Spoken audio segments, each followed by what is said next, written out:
साथियों, आज का हमारा जो टॉपिक है वो है एथिल एल्कोहलों के महत्वपूर्ण रासायनिक समीकरण। इन देखिए यूपी बोर्ड की 2023 की परीक्षा में सबसे ज़्यादा महत्वपूर्ण पूछे जाने वाले जो रासायनिक समीकरण हैं, एथिल एल्कोहल से संबंधित जो समीकरण जो पूछे जाते हैं उन पर चर्चा करेंगे।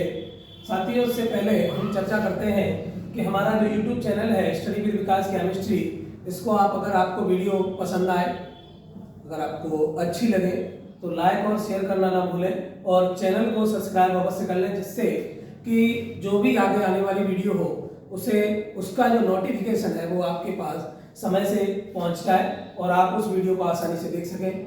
देखिए, हमारा पहला है एथिल एल्कोहल का निर्जलीकरण। निर्जलीकरण का मतलब होता है जल का निकलना, एथिल एल्कोहल से जल का निकलना। एथिल एल्कोहल के निर्जलीकरण की जो क्रिया है दो विधियों द्वारा कराई जाती है। पहली एल्मोना द्वारा, दूसरी सांद्र H2SO4 द्वारा।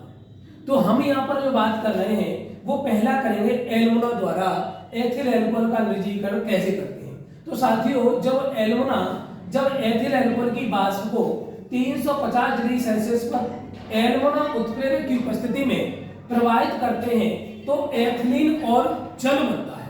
फिर एक बार मैं दोहराता हूं, जब एथिल एल्कोहल की वाष्प को एथिल एल्कोहल का सूत्र होता है C2H5OH। एथिल एल्कोहल की वाष्प को किसकी उपस्थिति में? एल्मोना का सूत्र होता है Al2O3। गर्म कितने डिग्री सेल्सियस पर करना है साथियों? 350 डिग्री सेल्सियस पर हमको करना है गर्म करने पर बनता क्या है? एथिलीन। एथिलीन का जो सूत्र होता है वो होता है CH2 डबल बॉन्ड CH2। या आप इसको लिखना चाहें तो आप लिख सकते हैं C2H4। इसको हम क्या कहते हैं? एथिलीन। लीन का मतलब ये आपने पढ़ा होगा कार्बोहाइड्रेट में क्या होता है? एल्कीन। जितने भी द्विबंध वाले यौगिक होते हैं उनका जो सूत्र का नाम होता है वो होता है एल्कीन, और यहाँ रहा एथिलीन। तो इससे हम समझ लेंगे कि इसमें कितना बॉन्ड है? डबल बॉन्ड है। इसके बाद अब ध्यान देंगे, यहाँ H जो है वो 5 और 1 6 हो गई, यहाँ कितनी है? 2 और 2 4, कितनी बची? 2 बची, तो H2 लिख लेंगे। इसके बाद O कितना है? 1 है, तो क्या मिला?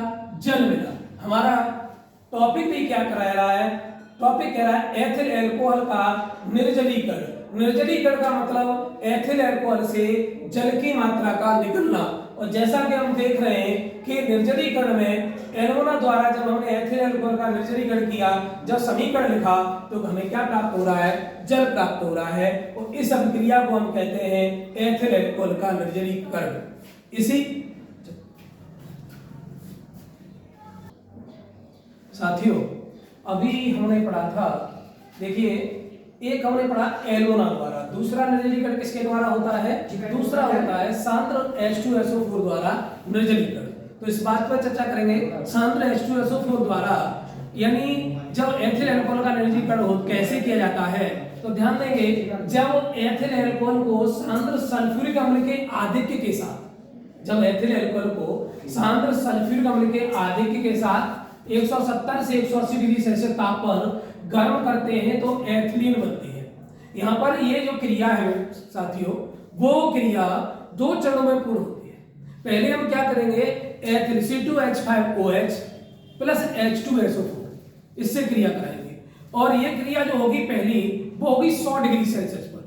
जब एथिल एल्कोहल और H2SO4 की क्रिया हम आपस में मिलाएंगे 100 डिग्री सेल्सियस पर, तो हमें C2H5HSO4 प्राप्त होता है, जिसको कहते हैं एथिल हाइड्रोजन सल्फेट, प्लस जल निकलता है। और जब एथिल हाइड्रोजन सल्फेट की क्रिया पुनः 170 से 180 डिग्री सेल्सियस ताप पर गर्म करते हैं तो हमें एथिलीन प्राप्त होती है और जल बाहर निकल जाता है। तो देखिए, पहली हमारी रिएक्शन क्या है?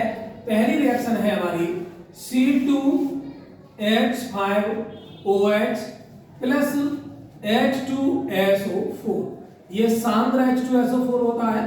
सांद्र में लेते हैं, सांद्र देखिए दो प्रकार के विलयन होते हैं, एक होते हैं सांद्र और एक होते हैं तनु। सांद्र का मतलब होता है गाढ़ा और तनु का मतलब होता है पतला विलयन। गाढ़ा विलयन यहाँ पर H2SO4 की जो मात्रा होगी, जो सांद्रता होगी वो ज्यादा होगी, यानी गाढ़ा होगा।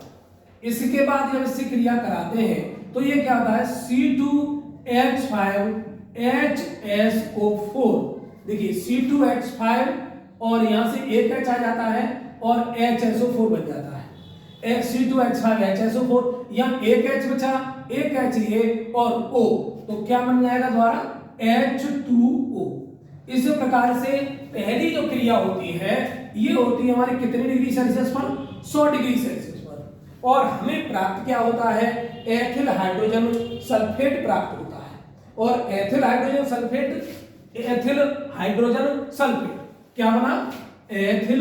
C2H5 को हम कहते हैं एथिल, और H का मतलब हाइड्रोजन, H का मतलब क्या होगा, हाइड्रोजन, और SO4 का मतलब होता है सल्फेट। तो मिलाकर के क्या बना, एथिल हाइड्रोजन सल्फेट।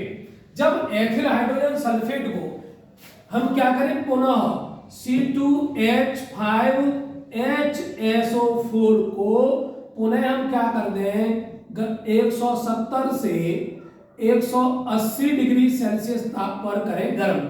अगर हम इसको गर्म करेंगे तो गर्म करने से क्या होगा, हमें बनाना है एथिलीन, और एथिलीन का सूत्र होता है C2H4। ये हमारा क्या बना, एथिलीन बना। और एथिलीन के बाद ये बचा क्या, यहाँ देखिए 5 है, एक H यहाँ से एक H है, तो 2 H हो गए, मिल बन कर जाएगा H2SO4। तो यहाँ देखिए जब हम सांद्र H2SO4 का सांद्र H2SO4 द्वारा नजरीकरण करते हैं तो ये क्रिया 2 चरणों में पूरी होती है, C2H5OH प्लस H2SO4। जब इन दोनों को 100 डिग्री सेल्सियस ताप पर गर्म करेंगे तो हमें C2H5HSO4 यानी एथिल हाइड्रोजन सल्फेट प्राप्त होता है और जल प्राप्त होता है। इसके बाद हमने एथिल हाइड्रोजन सल्फेट की क्रिया यानी एथिल हाइड्रोजन सल्फेट को 170 से 180 डिग्री सेल्सियस ताप पर गर्म किया तो हमारा प्राप्त होता है एथिलीन और सल्फ्यूरिक अम्ल। ये जो हमने ये हमारा क्या बना, सल्फ्यूरिक अम्ल प्राप्त हुआ। इस तरीके से हम क्या ज्ञात कर सकते हैं, एथिल अल्कोहल का निर्जलीकरण की क्रिया को कर सकते हैं।